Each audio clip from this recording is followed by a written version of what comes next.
Nesse vídeo eu vou discutir, conversar um pouco com vocês sobre a questão da acessibilidade social e da acessibilidade atitudinal. Na verdade, não é muito possível para a gente separar as diferentes instâncias de acesso aos museus, porque na prática elas tendem a se sobrepor ou acontecer de maneiras simultâneas e serem complementares, né? Então, não há uma hierarquia entre elas e também não é possível a gente imaginar que, por exemplo, pensar numa eliminação de obstáculos físicos aos museus, né? Que isso vai garantir acessibilidade às instituições. Então, quer dizer, não vão ser rampas, elevadores ou banheiros para pessoas, para cadeirantes, que vão tornar nossas instituições verdadeiramente acessíveis, nem mesmo para as pessoas com deficiência. Então, um aspecto que me parece interessante discutir dentro do tema da acessibilidade é pensar nelas dentro do prisma das desigualdades sociais, principalmente aquelas de caráter socioeconômico. Esse é um olhar que dialoga diretamente com a realidade do nosso país, dos museus do nosso país, porque a gente sabe por pesquisas de perfil de público que o principal corte que limita o acesso às instituições, às nossas instituições museológicas, são os níveis de escolaridade e renda dos visitantes, né? Então, quer dizer, há uma correlação muito direta entre a desigualdade socioeconômica e o acesso à cultura no país, não só aos museus, mas à cultura de modo geral. Essa percepção da acessibilidade ligada à desigualdade socioeconômica, também é um aspecto transversal da acessibilidade, porque outros aspectos que dificultam o acesso aos museus, como a faixa etária ou o fato de serem pessoas com deficiência, por exemplo, podem ser influenciados pela renda e pelo capital cultural das pessoas, né? Capital cultural familiar das pessoas. Então, quer dizer, um idoso ou uma pessoa com deficiência de uma família com melhores condições socioeconômicas vai ter, né, mais oportunidades socioeducativas ao longo da sua vida. E isso faz diferença. E aí a gente chega numa questão também que é da interseccionalidade da questão da deficiência. Ela não pode ser vista de uma maneira isolada, né? Então, se a gente olhar para os dados do último censo de 2010, que foi feito pelo IBGE, que indica que quase um quarto da população brasileira, 24%, se autodeclarou como tendo algum tipo das deficiências pesquisadas, ou a visual, auditiva, motora, mental ou intelectual.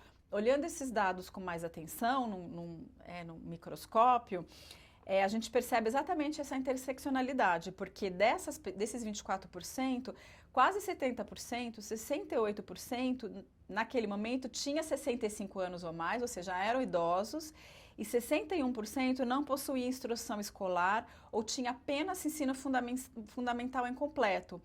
Então, quer dizer, a gente vê que tanto a condição, o ciclo de vida, ou seja, a velhice, leva a algumas situações de deficiência, como perda de sensoriais, por exemplo, ou cognitivas, e a deficiência também ocasiona a dificuldade da escolaridade, o que também vai levar a maiores dificuldades ou falta de oportunidades de trabalho e renda, por exemplo, né? Então, ver um pouco a própria deficiência nesse contexto mais ampliado e relacional. E aí eu também acredito que nessa discussão a gente tenha que pensar nas diversas barreiras de caráter simbólico às nossas instituições, que são tão importantes quanto as de caráter físico, né? Assim, a gente sabe que muitas instituições estão em prédios históricos, tombados, a questão da acessibilidade física é um super desafio, mas as barreiras simbólicas também não devem ser menosprezadas, né? E que tem a ver com esse lugar social que as instituições museológicas ocupam como espaços elitizados e para poucos, né? É comum nós ouvirmos que profissionais de museus que estão na prática cotidiana, alguns frequentadores ou não públicos, digamos assim, ou potenciais frequentadores, nos dizerem que achavam que antes de irem até o museu, achavam que tinham que ter uma determinada escolaridade para frequentar, ou acharem que a entrada do museu era mais cara do que era na verdade, ou não desconhecer os dias de gratuidade, ou receio de ser mal recebido ou barrado nessas instituições, de não compreender suas regras e discursos. Isso é muito comum e recorrente a gente ouvir dos públicos não tradicionais dos museus. E aí também vale a gente se questionar o quanto e de que maneira as instituições museológicas respondem a essas construções sociais, né? Nós estamos reafirmando essas barreiras com as nossas práticas profissionais, ou a gente está buscando diminuí-las e criando uma aproximação com esses públicos não frequentadores, né? Enfim, combatendo essas barreiras simbólicas. E lembrando, mais uma vez, que combater essas barreiras de caráter simbólico, e assim como as demais instâncias de acesso aos museus, devem ser uma responsabilidade transversal e institucional e não apenas de determinadas áreas das instituições museológicas, principalmente as que têm mais contatos com os públicos, como são os educativos, por exemplo. E, por fim, um outro aspecto, uma outra possibilidade de pensar a questão da acessibilidade, quando pensada no aspecto atitudinal, é pensá-la como uma possibilidade de participação e de cocriação ou de criação conjunta com os públicos. Isso é uma outra barreira também a ser trabalhada pelas instituições museológicas, né? Isso tem a ver com o que nós estamos tornando acessíveis dentro das nossas instituições, numa discussão que remete à ideia da democratização da cultura, como se desenvolver políticas de acessibilidade acriticamente fosse assumir uma postura de doutrinação cultural, na qual nós estimulamos o consumo cultural de grupos não frequentadores a fim de popularizar a cultura erudita e dominante dos museus, vista como necessária a toda a população.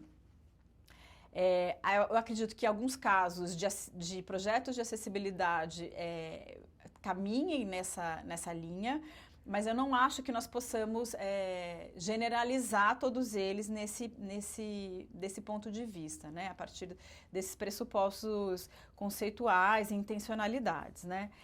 Eu acredito muito mais que a gente deva pensar processos de acessibilidade no âmbito ou no aspecto do que a gente pode chamar de democracia cultural, no seu sentido de não hierarquizar as manifestações da cultura e de dar acesso mais à produção cultural ou à criação cultural do que apenas ao seu consumo, favorecendo a participação dos públicos, a participação ativa dos públicos, não apenas como espectadores das nossas instituições, mas também como criadores e agentes ativos. E aí eu aproveito e cito uma pesquisadora grega que é radicada em Portugal, que é a Maria Vlachou, quando ela diz que trabalhar com as pessoas não significa dar às pessoas o que elas querem. É estarmos sensíveis ao que interessa, preocupa, inquieta, alegra a comunidade que nos envolve e procurar construir uma programação que nos permite refletir em conjunto sobre tudo isso. Obrigada.